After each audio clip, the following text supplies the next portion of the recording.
وقال لي حديث خائر جميعا عسى اليوم وقايل الأخيس الغائر جميع الأسى اليوم حجاوة الغياء وقال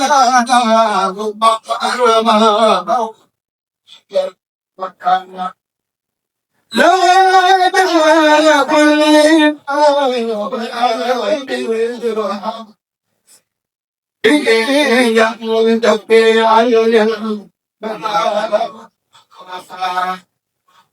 لا تهد عبر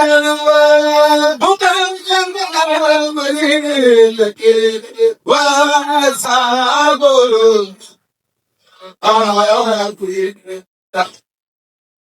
ولا يمين ويمين بالعباس في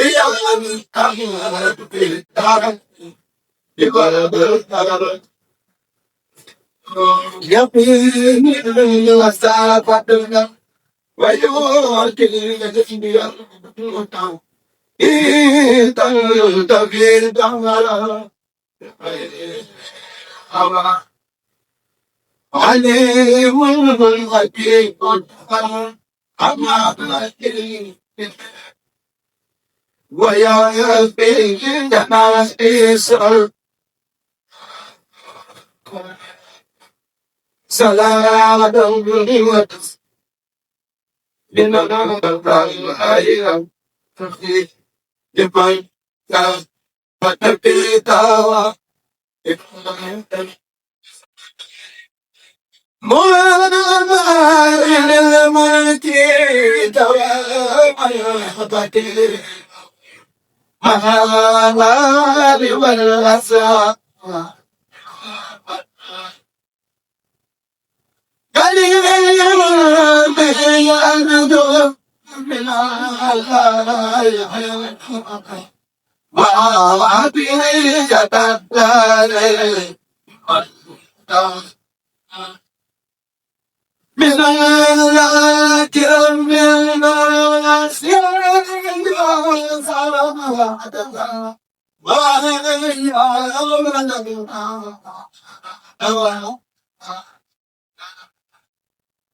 أنت النبي والإبداعي بغض سيدي فاضل وأنا النبي توكل والخلق إلى أن تلاقي بالقرآن وأن يسمع كداني سلامكم والخلق له حسن يا الخدير له حديث أول له مستعد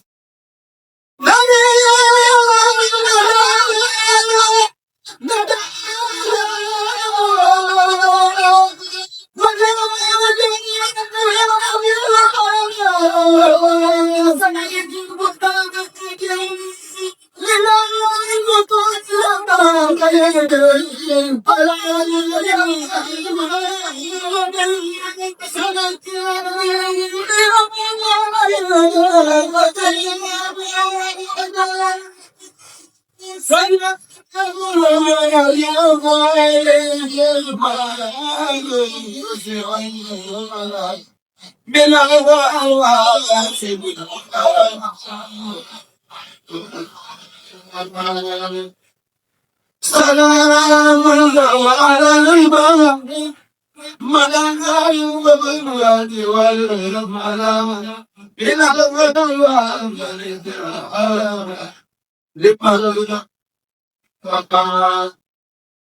سلام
أعوذ بالله من الشيطان الرجيم بسم الله الرحمن الرحيم صل وسلم وبارك على سيدنا ومولانا محمد وعلى آله وصحبه والحمد لله رب العالمين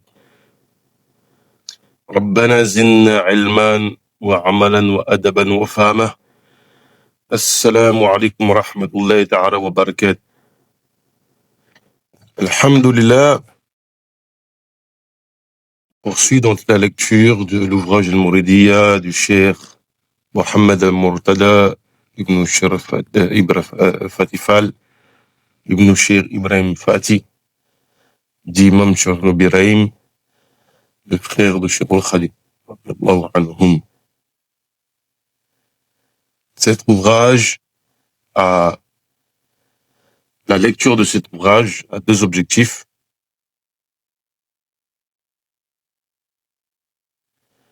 Premièrement, la volonté de répondre à une problématique qui est quel discours ou quelle façon de traduire l'islam dans un contexte moderne et se sentent tombés dans des travers de réformisme. Parce que nous faisons d'autre part une critique d'un certain nombre de groupes réformistes, de manière générale, et en particulier sur YouTube, pas que. La question c'est, d'accord, on les a critiqués, mais qu'est-ce qui reste après? La deuxième chose, c'est présenter donc cette réponse, qui est le tajdid, la revivification de l'affaire Cheikh Ahmed Bamba, cette relecture de l'islam dans un contexte précis, qui est le colonialisme. Et donc, en fait, il y a une certaine forme d'anticolonialisme. Et maintenant, dans une période postcoloniale, une période de décolonialisme, une vision décolonialiste, si vous voulez. Mais il faut, avant tout, se poser la question de l'orthodoxie de la Mouridiyya, et dans un deuxième temps, est-ce que cette orthodoxie est en phase avec l'orthodoxie musulmane, islamique, sunni? Et c'est ça. Dans un premier temps, l'ouvrage a traité de la personne du cheikh, ses œuvres, en montrant cette dimension spirituelle et aussi en montrant la portée de ses écrits, que ce soit des éloges et des salawat al-Nabi, des éloges sur le prophète alayhi salatu wassalam, des prières sur le prophète alayhi salatu wassalam, et les textes didactiques, fiqh, tawhid, sauf, et même de langue arabe.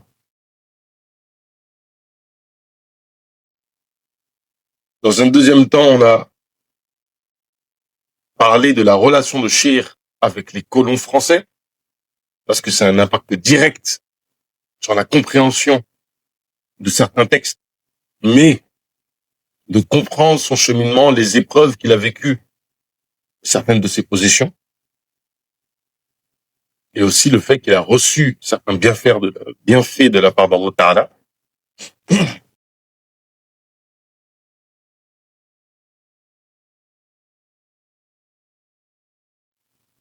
Et nous sommes dans une troisième partie de l'ouvrage qui traite de la confrérie elle-même, des fondements de cette tariqa et de ce tajdid. Et là, on va aborder l'asas, l'usul, les fondements de la mouridiyya. Celui qui se penche sur les écrits du cheikh, les écrits de Cheikh al-Khadim, ses paroles et actes se rend à cette évidence que les piliers de la mouridiyya sont l'ilm, le savoir, l'ibada, l'adoration, l'amal, la pratique, l'adab, l'adab al-hasana, et la politesse, la bonne politesse.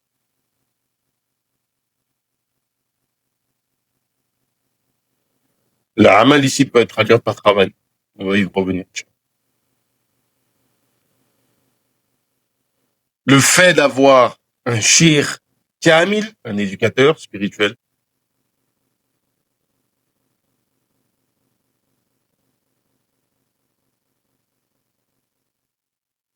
et le fait de suivre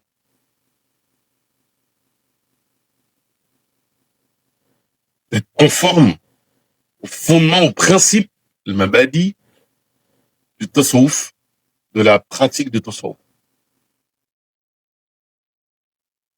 Pour ce qui est de la ibada, elle n'est valable que si elle est basée sur la connaissance et soutenue par des vertus morales. العبادة تصحح بالعلم.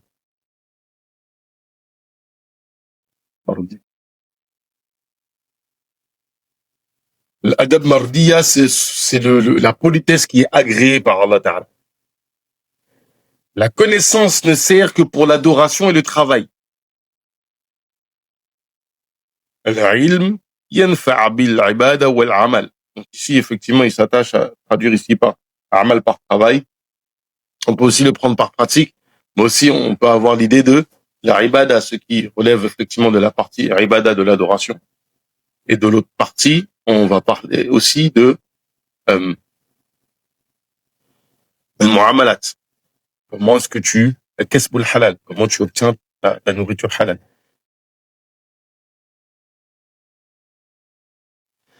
Tandis que le dernier représente une nécessité qui permet à l'homme d'accomplir son adoration. Effectivement, donc ici, amal, chez dans la terminologie qu'utilise ici le cheikh dans son ouvrage, c'est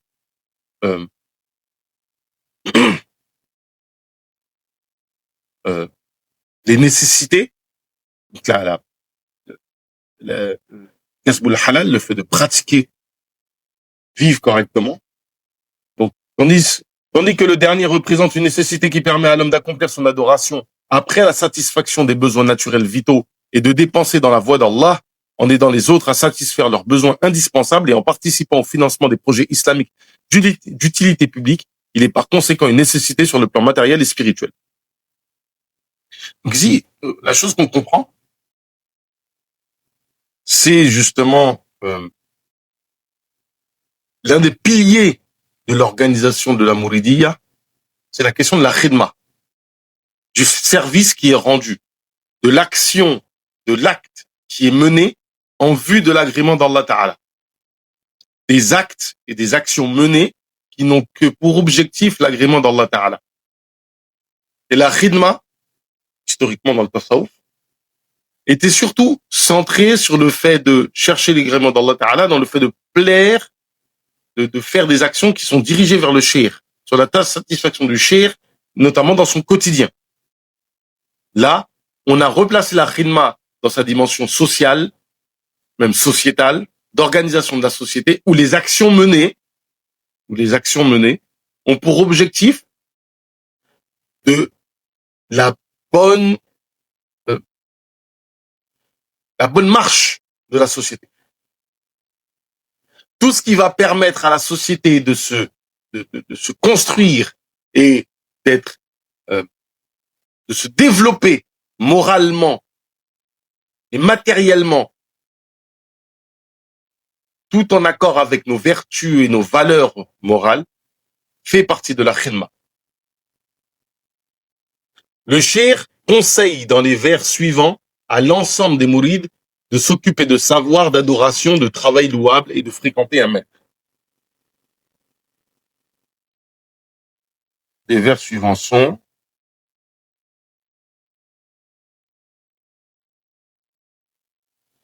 يقول أحمد للسعادة يدعو الملأ بالعلم والعبادة اجتهدوا يا قومي في الطاعات بعلم والعمل في خيرات.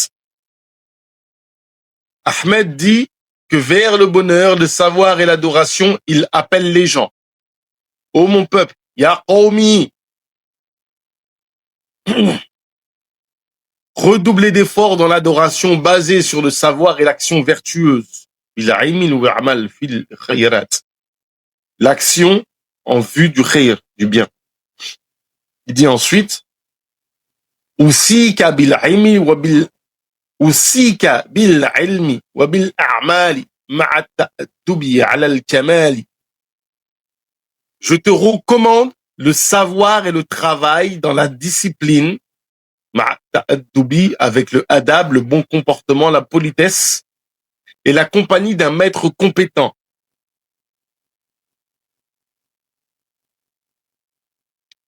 Ensuite, il dit alayka bil ilm wa bil amal ma' ta'addubi murafiqan shaykhan jama'a.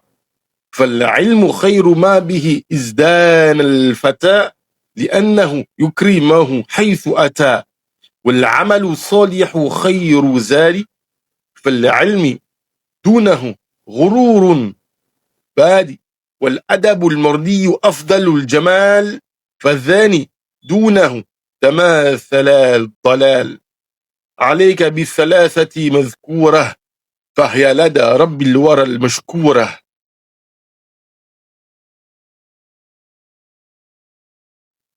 Tous ces paroles-là sont rassemblés dans les Wasaya et le Majmou' de Wasaya, Shmoul Khadim, de recommandations.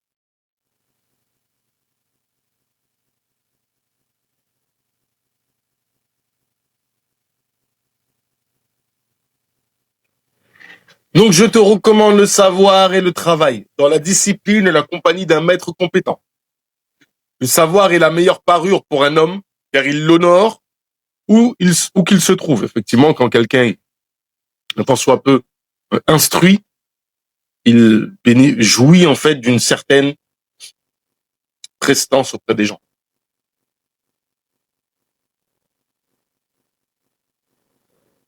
L'œuvre vertueuse, les actes vertueux est la meilleure provision, car le savoir sans la pratique est une illusion vouée à l'anéantissement.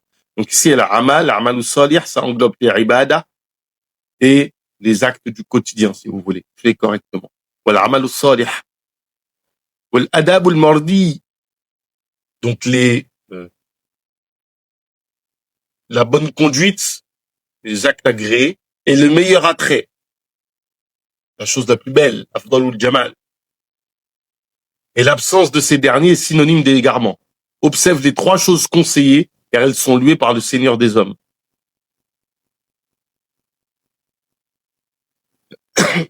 Ici, c'est Rabb al-Jamal. Donc, on parle ici, effectivement, d'Allah Ta'ala.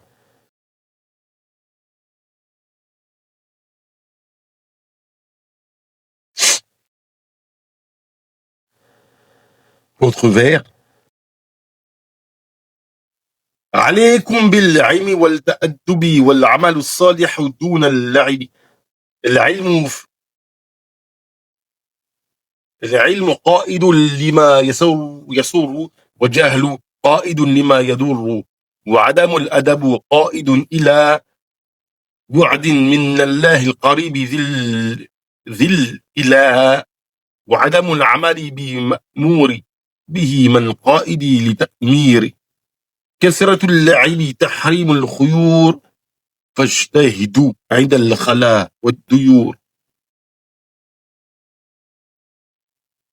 Toujours dans le Majmou' Conseil de Wasaya, le Cheikh nous dit, dans le même ordre d'idée, le Cheikh aussi disait, je vous recommande le travail, la discipline, le adab. Le adab, c'est la politesse, c'est plus que la discipline. C'est vraiment la politesse, le bon comportement. et l'action vertueuse, loin de tout loisir,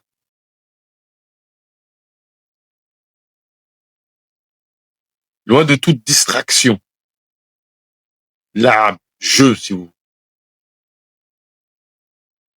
Le savoir mène vers la satisfaction et l'ignorance mène vers la nuisance. Tandis que la mauvaise conduite éloigne d'Allah Ta'ala, qui est si proche et donateur. Le non-respect de ce qui est recommandé mène simplement à la destruction. L'excès de distraction, quant à lui, prive des grâces. Littéralement, dans le texte, c'est écrit « rend haram », c'est-à-dire qu'elles te sont illicites, elles se détournent de toi. Redoublez donc d'efforts dans la retraite et les maisons. Dans les retraites et les maisons. Ça demanderait plus de développement, mais on va s'arrêter à ça. Le cheikh a adressé une lettre ouverte à l'ensemble des mourides où il exhorte à persévérer dans les études, l'adoration, le travail, la discipline et la conformité aux enseignements du prophète alayhi salatu wassalam. Le texte de cette lettre est le suivant.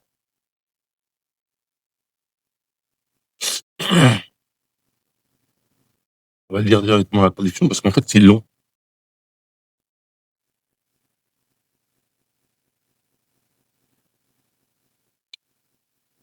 Ah non, c'est bon. بسم الله الرحمن الرحيم إنه من عبد الله تعالى وخادم عبد الله تعالى صلى الله تعالى عليه بآله وصحبه وسلم وبارك إلى إخوانه وإخواته في الدين في الطير عموما خصوصا أما بعد فالسلام عليكم ثم بعد السلام عليكم إني أموركم تقوى الله تعالى العظيم فإنه تعالى أكرم من كل كريم وأمركم باقتفاء ما أتى به منه تعالى المصطفى عليه الصلاة والسلام بركة تصطفى وأمركم بالتعليم وبالتعليم لوجه الله تعالى الكريم العليم وأوصيكم بامتثال الأوامر واجتناب النواهي بالتغافل يعني المعاصي والتجرؤ والملازمة ذوي الملاهي وأمركم بالعمل بالمعلوم مع الأداب فإن هذه ثلاثة وسائل الأرباب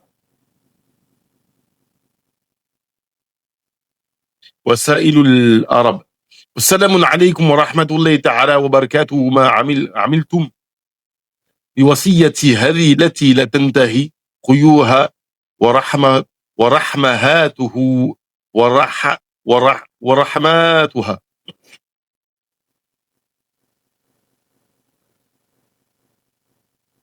Donc cette lettre émane du serviteur d'Allah, le Très-Haut, en l'occurrence l'adorateur du serviteur d'Allah, en direction. Ils ont traduit.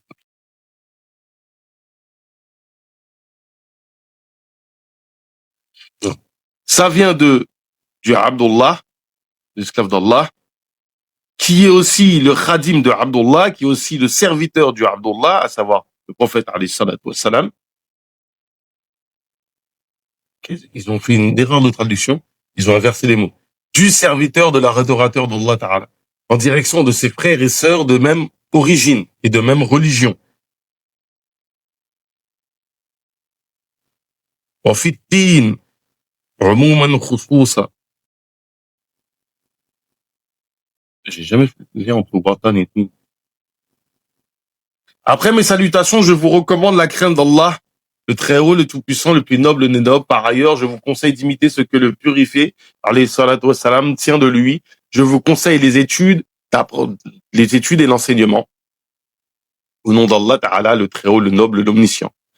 Tout comme je vous recommande de vous conformer aux recommandations, de renoncer aux prohibitions et de vous détourner des actes de désobéissance, de l'audace dans celle-ci et de la fréquentation de ceux qui ont comme guide leur plaisir, leur seul plaisir. Je vous conseille la pratique basée sur le savoir. Précisément, en fait, il dit clairement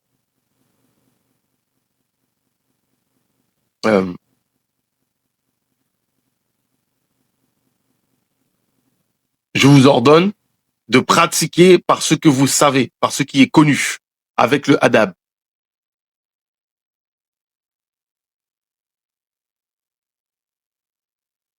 Car ces trois éléments sont les moyens pour atteindre l'objectif. Que la paix d'Allah, sa miséricorde et sa bénédiction soient sur vous, tant que vous vous appliquerez ces conseils dont le bienfait et la miséricorde ne se tariront jamais. Donc voici exposer les fondements de la Mouridiyya.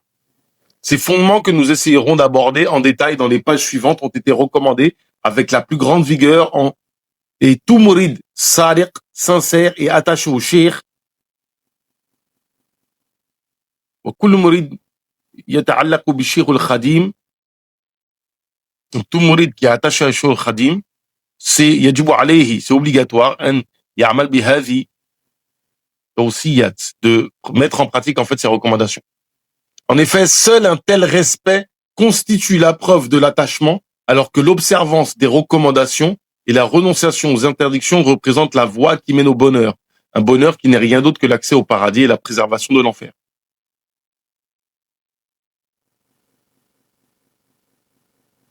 Donc, premièrement, l'ilm. La première chose est l'ilm. Wa alaykoum salam. Donc, la science.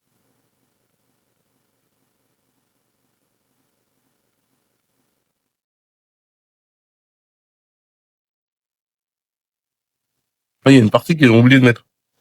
خذ الأوامر مع امتثال يسنك مع عن الإمثال واجتنب المناهي بفرار منه منح هذا والظلم شرعا.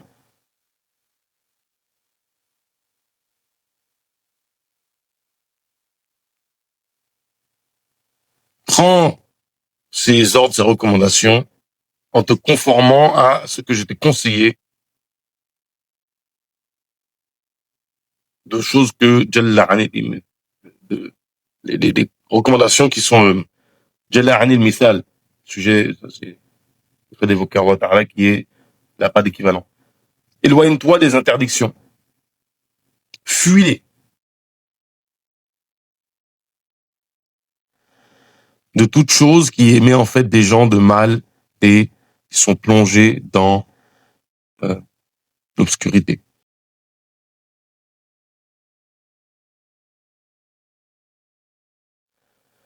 D'accord, ok.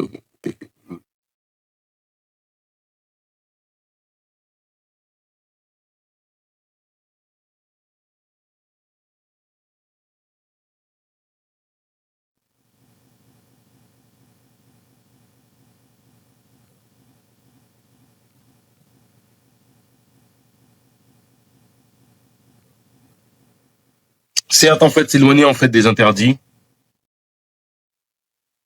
même les fuir.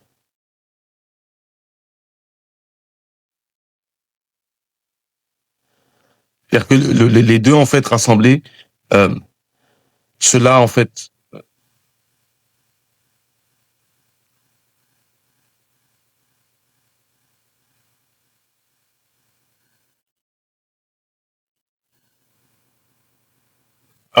en fait, éloigne-toi des interdits, mais plus que cela se rajoute à cela le fait de fuir les gens qui rassemblent en fait ces interdits en eux. Il faut fuir. Donc les gens en fait de zulm et qui sont plongés dans le mal, qui sont plongés dans le zulm et dans le mal. Et tout cela si tu le peux. Pourquoi? Parce qu'en fait, du moins cela peut en fait impacter directement ton soulouk, ton cheminement.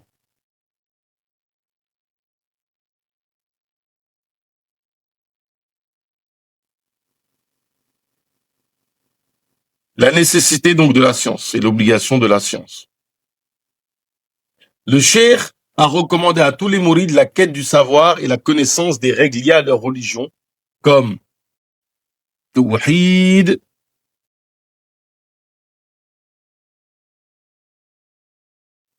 Fiqh, Tasawwuf, et le fait de pouvoir distinguer entre les usul. Alors ils ont traduit par furu' par accessoire, mais c'est pas accessoire. En fait, il y a les fondements de la religion, usul al-din, les furu' usul al-din. Les fondements de la religion, c'est le tawhid, usul al-din, c'est le fiqh, sa mise en pratique. Usul al-fiqh, c'est des fondements du droit. Usul al-fiqh, c'est le droit lui-même. Donc, en fait, c'est la capacité à distinguer entre les fondements de la religion et sa mise en application, ce qui découle en fait des fondements de la religion. Ce sur quoi se bâtit les fondements de la religion. Ce sur quoi se bâtit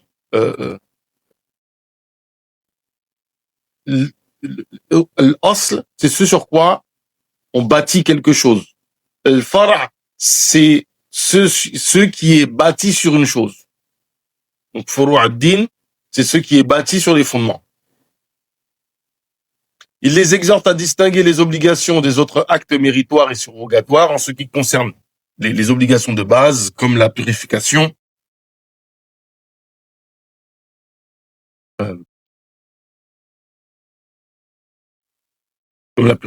la prière, le siyam, le jeûne, le hajj, la zakah et autres que cela, comme tout ce qui, par exemple, relève du commerce. Connaître en fait les différents statuts qui sont liés au commerce, par exemple. Commerce, au mariage, etc. Quand on entre au commerce, c'est plutôt, je veux par là les contrats. Le cheikh lui-même s'est consacré à l'enseignement pendant sa jeunesse et avant d'être exilé, avant de se consacrer par la suite à l'écriture, à la composition. Après cette étape, il désignait des enseignants et des alphabétiseurs, des gens qui enseignaient les choses de base, comme lire.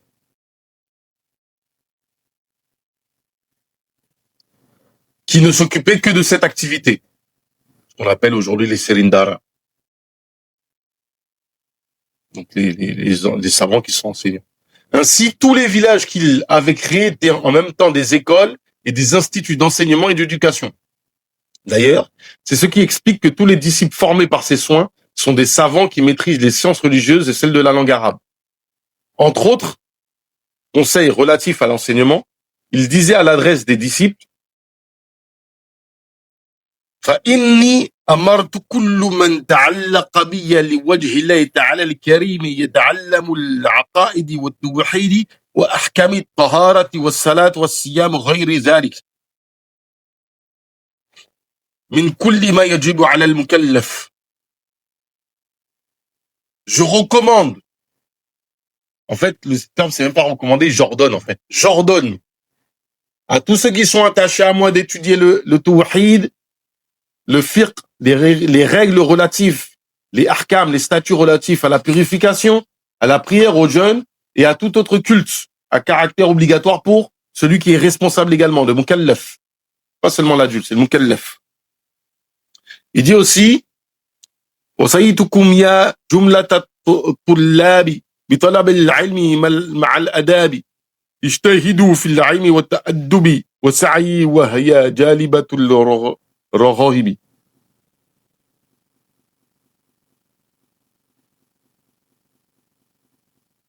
Donc la parole qui est transmise, qu'on a lu juste avant, c'est celle elle est dans Irwa Nadim, et ce texte connu écrit par Cheikh Mohamed Lamin Diop Dagana. Et les vers qu'on vient de lire viennent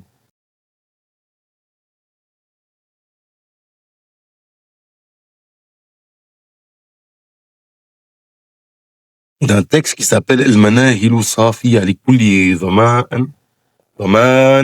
fima ikhyar li kulli man. En fait, c'est manifestement, c'est un conseil à tous ceux qui veulent apprendre la religion. En fait, pour les enseignants. À tout apprenant, je vous conseille la quête du savoir dans la discipline. Encore traduire, on entend discipline ici, il faut comprendre en fait le adab. Avec la politesse. Redoubler d'efforts dans la quête du savoir et d'éducation.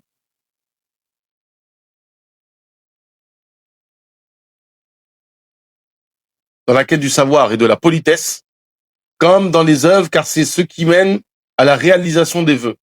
Cheikh aussi disait, Man tajarrada li ta'ati al-jalil qabla at-ta'allumi fa ghumrun la nabil. Ceux qui se consacrent à l'adoration de l'Jalil, du majestueux, sans avoir appris auparavant,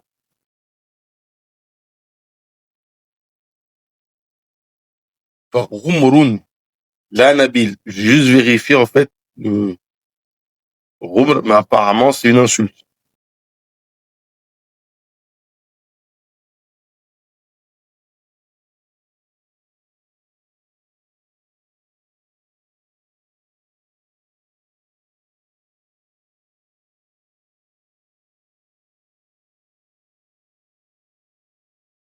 Une insulte.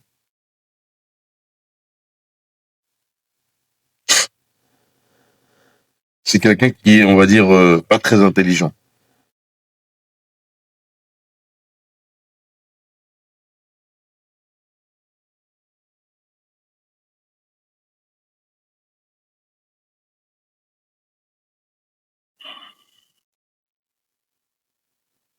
Le cheikh s'est intéressé à la jeunesse, particulièrement leur prodiguant le conseil de se consacrer exclusivement à la lecture du Coran, à la mémorisation, à l'acquisition des sciences indispensables à sa vie spirituelle et matérielle. Si le cheikh nous dit Ya ayyuha as-sibyanu la tashtaghilu 'anil huda wa bi'ilmi ishtaghilu fashtaghilu bil hifzi wat tilawa wajtanibu majalis ash-shaqawa. Ça c'est tazawwudu as-sighar. Ô vous les jeunes, ô vous les jeunes, ne vous préoccupez que de la droiture. Attachez-vous à toutes les sciences par la lecture et la mémorisation et évitez les lieux de perversion.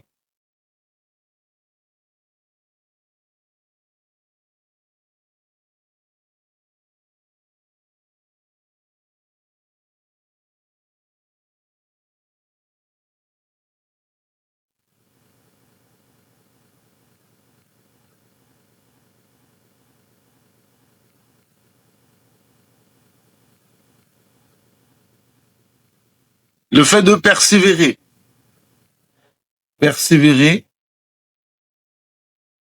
dans la quête continue de la science. C'est-à-dire que tu as appris quand tu es petit, mais jusqu'à tu continues à grandir et à apprendre, à t'immerger dans le savoir. Le cheikh a donc exhorté les mourides à la quête inlassable du savoir, car les exigences religieuses de la vie nous imposent l'élargissement de nos connaissances et leur approfondissement de façon continue. ولا تكن في كل يوم تاركا تعلما واعمل به مداركا.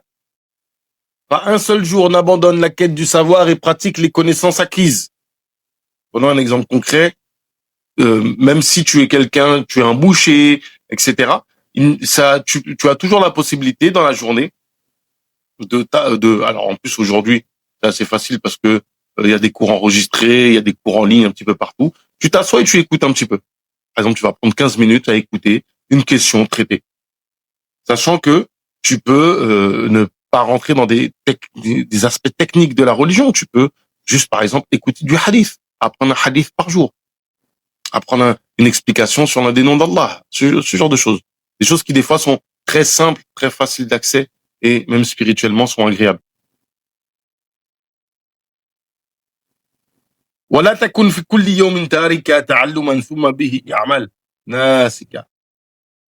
Pas un seul jour n'abandonne la quête du savoir et pratique les connaissances en guise d'adoration.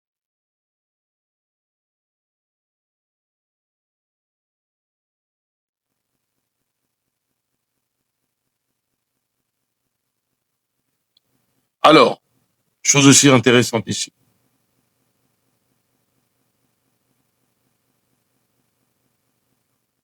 Le fait, donc le fait d'empêcher l'apprentissage est un égarement et une bid'a. Le shir dit, effectivement, pour lui, le savoir est indispensable à tout mouride, voire tout musulman, dans sa religion comme dans les autres aspects de sa vie. Cette quête s'impose davantage à ceux qui ont des prétentions d'orientation religieuse des gens, car un homme égaré ne peut guider personne. Alors tout mouride qui se refuse d'apprendre ses obligations religieuses ou empêche un autre de le faire est un égaré. Clairement, la parole est nette.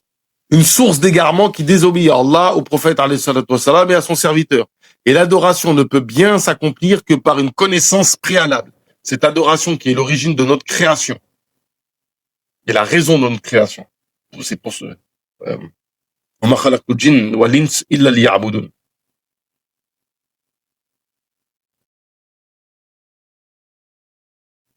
Le chien nous dit Donc, jusque le shir lui-même, en fait, s'en prend à cela,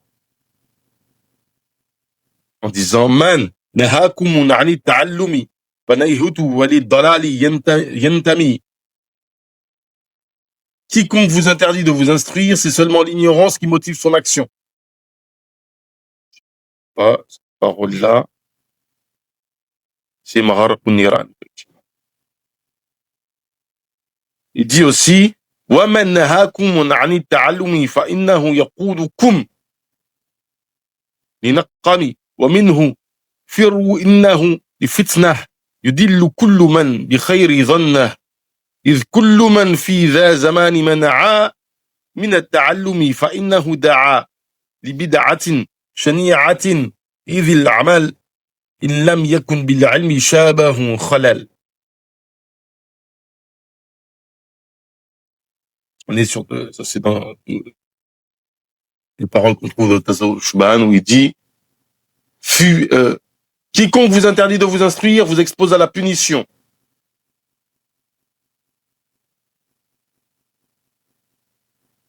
Fuyez-le, car c'est une source d'épreuve, car c'est une fitna qui égare celui qui attend de lui du bien. Quiconque en ces temps vous interdit d'apprendre vous appelle à une innovation grave, car la pratique, si elle n'est pas basée sur la connaissance, est défaillante. Il dit ensuite, Man nahakum 'ani at-ta'allumi fahuwa khalifatul la'ini mujrimi bi kulli ma yufsiduhu wallahu jal hasibuhu yawm al-jaza'i wal wajal. Allah. Quiconque vous interdit d'apprendre est un khalif du lapidé, un khalif de Shaitan. Dans son œuvre blâmable, et Allah le majestueux le jugera au jour de la rétribution et de la peur.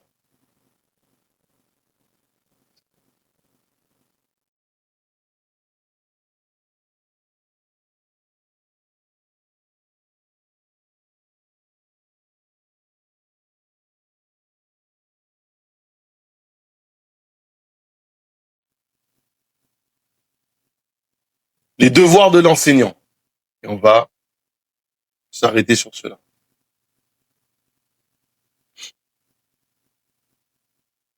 Wujub at-ta'lim. Les devoirs d'enseignement, plutôt. L'enseignement est une obligation comparable à la quête du savoir.